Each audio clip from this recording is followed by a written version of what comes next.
estão reinventando o Evangelho, com atrações inovadoras na ilusão de que estão chamando os pecadores ao arrependimento. Muitas igrejas optam em chamar a atenção das pessoas com um amor fantasioso, mas estão se esquecendo do que Jesus disse: arrependei-vos.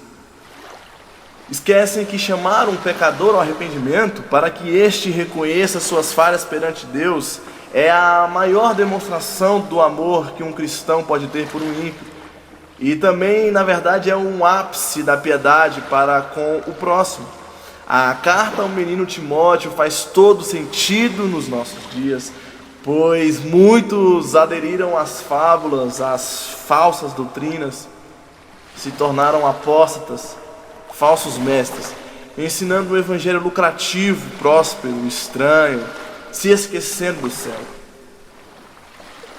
Na verdade, vivenciamos um período onde pedras, que deveriam estar vivas, como o apóstolo Pedro nos diz, estão mortas, estão inanimadas. Os falsos ensinadores possuem aparência de vivos, mas estão mortos, com suas diabólicas manipulações da santa palavra de Deus, da sã doutrina. A utopia evangélica é atrativa, pois vendem uma vida melhor e próspera para quem se render a ela.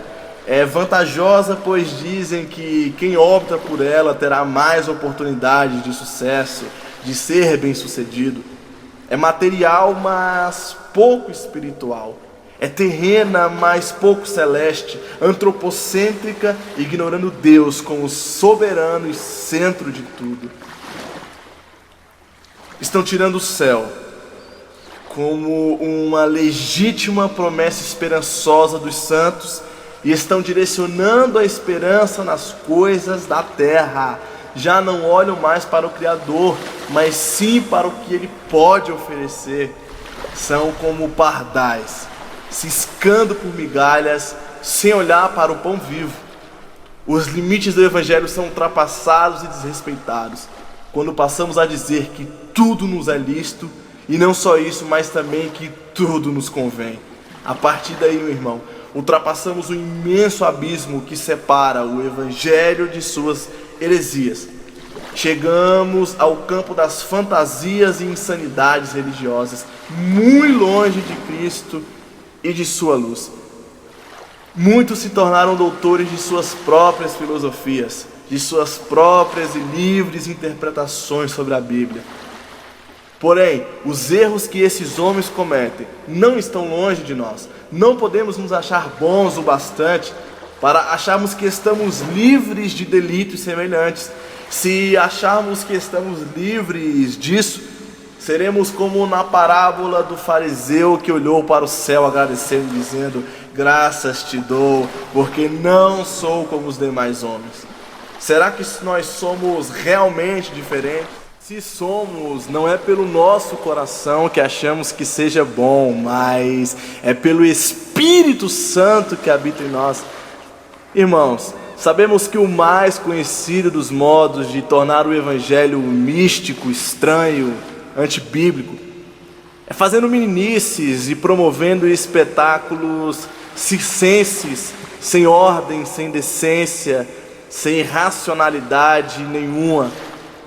Sabemos que outro modo também que está em alta no país é o evangelho financeiro, pessoal, atraindo toda sorte de pessoa que espera por uma vida materialmente melhor, visando bens, posses, enriquecimento terreno.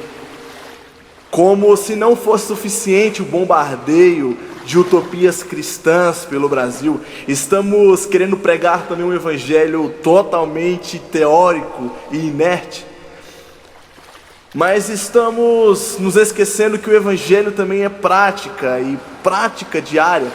Algumas pessoas saem dos cultos dominicais, abordando umas às outras, elogiando a sabedoria e a intelectualidade teológica do pregador, mas não saem com fome de mudança, de transformação, não saem com o desejo de exercer o amor piedoso, o amor misericordioso, nem saem confessando a Deus seus pecados abomináveis diante dele. Na verdade, estão interessadas em que lugar irão jantar, para depois ir para as suas casas abraçando os mesmos e velhos pecados de estimação.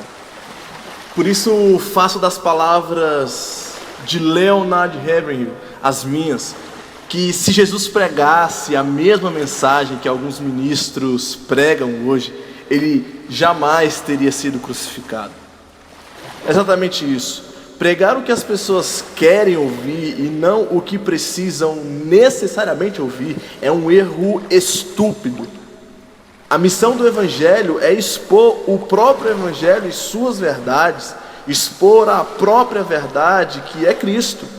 Paulo advertiu: não suportarão a sã doutrina, ou seja, não suportarão a diária renúncia da carne, nem suportarão exercitar as ordenanças e ensinamentos que Cristo nos deixou.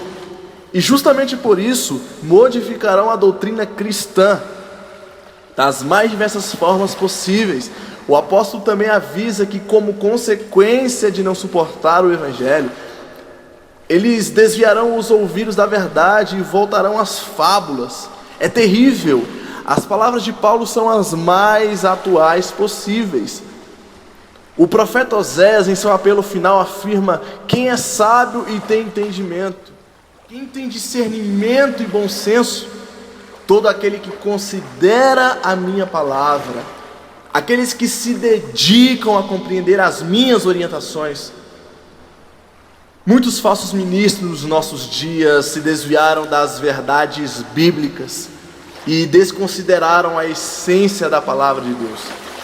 E como consequência disso, se tornaram homens sem senso e sem discernimento algum, levando muitos outros para os mesmos pensamentos e costumes antibíblicos. Mas convém que práticas estranhas como essas venham em nosso tempo, para que militemos a favor de Cristo e contra esses falsos ensinadores. Por isso Timóteo é advertido: mas tu, sê sóbrio. Sejamos sóbrios em meio a tanta estranheza e utopias cristãs. E não só isso, mas cumpramos também nosso ministério, pois fomos eleitos em Cristo e chamados para exercer e cumprir a nossa vocação. Não se cale, não se omita, não se esconda, meu irmão. Exorte a quem precisa ser exortado, denuncie a quem precisa ser denunciado, porque muitas vezes permanecemos apáticos e passivos diante dessas coisas. Encerro dizendo o que André de Stolz disse: os ausentes nunca têm razão.